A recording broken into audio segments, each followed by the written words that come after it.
هو معن dugsiga maxaa ugu soo dahday maanta macalinka dugsiga wuxuu nagu dhahay subaca la galaa ilaa saaka subaca ku jirna cama inaa ka bilowna ayatasaaluuna ku geena hooy cama inaa ka bilowda ayatasaaluuna gees waa ugu ciyaare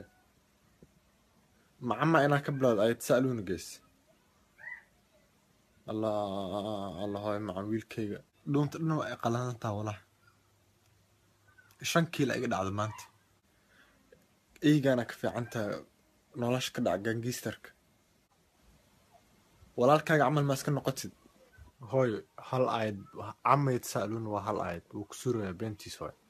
war iska aamus qofyo afka ku baarada leh maxaa qur-aanka taqaanaa dulyahow kobihiisa xitaa ma gaartid meeshu 20 sano ka hormar haddaa soo martidaa nasiib leedahay ee wax isku fal hooy macan intii fadhi anaa cashan iyo wax fiican iyo qudaar kusoo diyaarinaya